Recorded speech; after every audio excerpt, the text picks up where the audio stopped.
अखंड ज्योति जनवरी 2022। योद्धा सन्यासी का युग संदेश जो आज और भी अधिक प्रासंगिक है।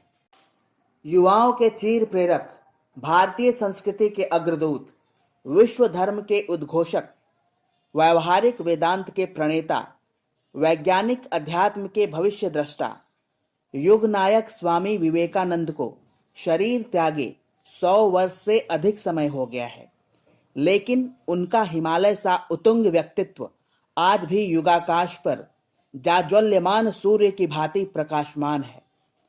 उनका जीवन दर्शन आज भी उतना ही उत्प्रेरक एवं प्रभावी है जितना 100 वर्ष पूर्व था, बल्कि उससे भी अधिक प्रासंगिक बन गया है। तब राजनीतिक पराधीनता की बेड़ियों में जकड़ी मां भारती की दीन दुर्बल संतानों को इस योद्धा सन्यासी की हुंकार ने अपनी कालजयी संस्कृति की गौरव गरिमा से परिचय कराया था। विश्व मंच पर भारतीय धर्म एवं संस्कृति के सार्वभौम संदेश की दिग दिगंत व्यापी गर्जना से विश्व मनीषा चमत्कृत हो उठी थी। आज हम राजनीतिक रूप से स्वतंत्र होते हुए भी बौद्धिक, नैतिक एवं सांस्कृतिक रूप से गुलाम हैं। देश भौतिक आर्थिक रूप से प्रगति कर रहा है। समृद्ध होते एक बड़े वर्ग की खुशहाली को देखकर इसका आभास होता है और उभरती आर्थिक शक्ति के रूप में इसका वैश्विक आकलन और यहाँ की प्रतिभाओं का वर्चस्व भी हमें आश्वस्त करता है।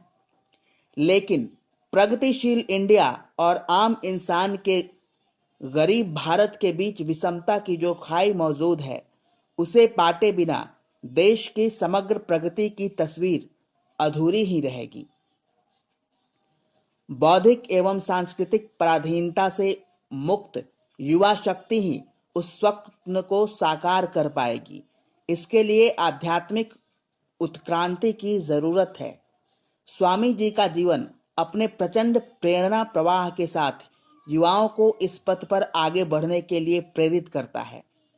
हर युग में स्वामी जी के वाक्यों को मंत्रवत ग्रहण करते हुए कितने ही युवा अपना जीवन व्यापक जनहित एवं सेवा में अर्पित करते रहे हैं।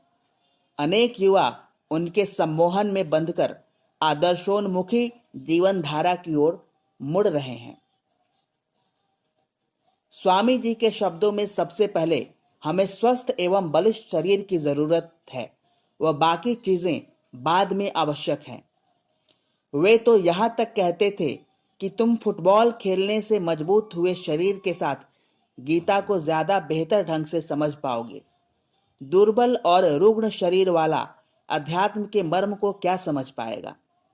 अतः युवाओं को लोहे की मांसपेशियों की जरूरत है और साथ ही ऐसी नस नाड़ियों की जो फौलाद की बनी हो।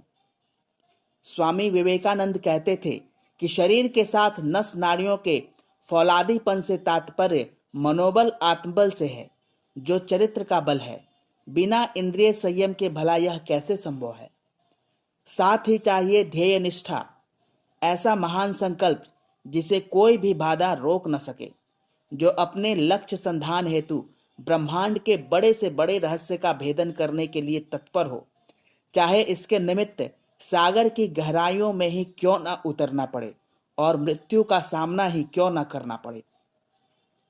इसके लिए स्वधर्म के बोध पर स्वामी जी बल देते हैं। धर्म का सार 2 शब्दों में समाहित करते हुए स्वामी जी कहते हैं, पवित्रता एवं अच्छाई।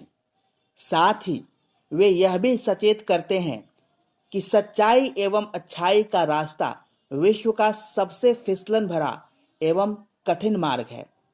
आश्चर्य नहीं कि कितने सारे लोग इस रास्ते में ही फिसल जाते हैं, बहक भटक जाते हैं और कुछ मुट्ठी भर इसके पार चले जाते हैं। अपने उच्चतम ध्येय के प्रति मृत्यु पर्यंत निष्ठा ही चरित्र बल एवं अजेय शक्ति को जन्म देती है। यह शक्ति निस्संदेह सत्य की होती है। यही सत्य संकटों में, विषमताओं में, प्रतिकूलताओं में रक्षा कवच बनकर दैवी संरक्षण देता है। इसके समक्ष धन, ऐश्वर्य, सत्ता, यहां तक कि समस्त विद्याएं एवं सिद्धियां तुच्छ हैं। तीनों लोकों का वैभव भी इसके सामने कुछ नहीं। चरित्र की शक्ति अजेय है, अपराजेय है लेकिन यह एक दिन में विकसित नहीं होता। हजारों ठोकरों को खाते हुए इसका गठन करना होता है। जब यह विकसित हो जाता है तो एक व्यक्ति में पूरे विश्व ब्रह्मांड के विरोध का सामना करने की शक्ति सामर्थ्य पूर्ण प्रवाह से आ जाती है। आज जरूरत ऐसे ही चरित्रनिष्ठ युवाओं की है। स्वामी जी सिंह गर्जना करते हुए कहते हैं कि मुझे ऐसे मुट्ठी भर भी युवक युवतियां मिल जाएं तो मैं समूचे विश्व को हिला दूं। ऐसे पवित्र और निस्वार्थ युवा ही किसी राष्ट्र की सच्ची संपत्ति हैं। आदर्श के प्रति समर्पित आत्म बलिदानी युवाओं की आज जरूरत है, जो लक्ष्य हित हेतु बड़े से बड़ा त्याग करने के लिए तैयार हों।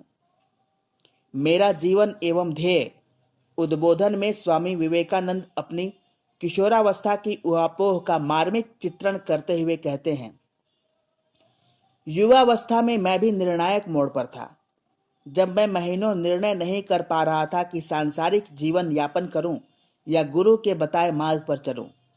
अंत में निर्णय गुरु के पक्ष में गया, जिसमें कि राष्ट्र एवं व्यापक विश्व मानव का हित निहित था, और मैंने क्षुद्र जीवन की अपेक्षा विराट ध्येय के लिए अर्पित जीवन के पक्ष में निर्णय लिया।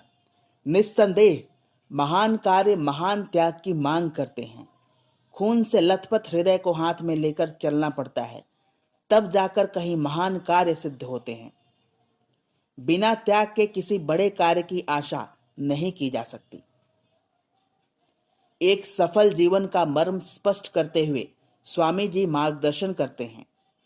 जीवन में किसी एक आदर्श का होना अनिवार्य है। इसी आदर्श को जीवन लक्ष्य बना दें, इस पर विचार करें, इसका स्वप्न लें, उसे अपने रोम रोम में समाहित कर लें। जीवन का हर पल इससे ओतप्रोत रहे, हर क्षण उसके हमारे महान विचारों में निमग्न रहे, वह इस पावन ध्येय का सुमिरन करते रहें। इसी के गर्भ से महान कार्य प्रस्फुटित होंगे। हमें गहराई में उतरना होगा, तभी हम जीवन का कुछ सार तत्व पा सकेंगे, वह जग का कुछ भला कर पाएंगे। इसके लिए हमें पहले स्वयं पर विश्वास करना होगा, फिर भगवान एवं दूसरों पर।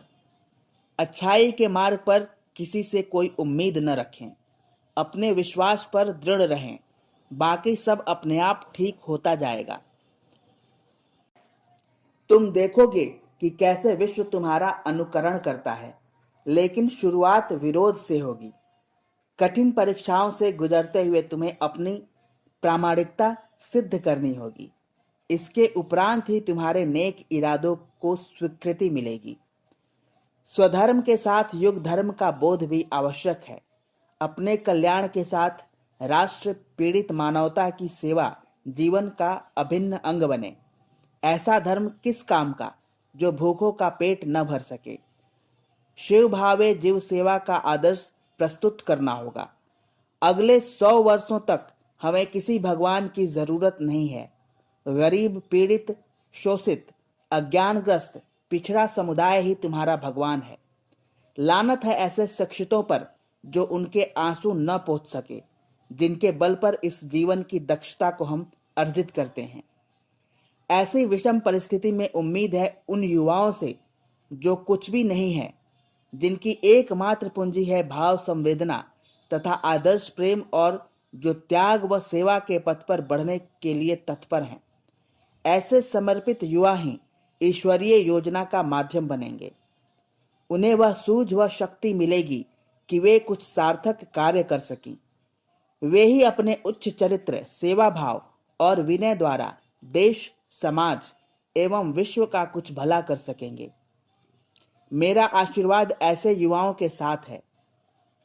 जब मेरा शरीर न रहेगा तो मेरी आत्मा उनके साथ काम करेगी। स्वामी विवेकानंद द्वारा वर्षों पूर्व कहे गए ये शब्द आज भी एक आह्वान के रूप में महसूस किए जा सकते हैं। समाप्त।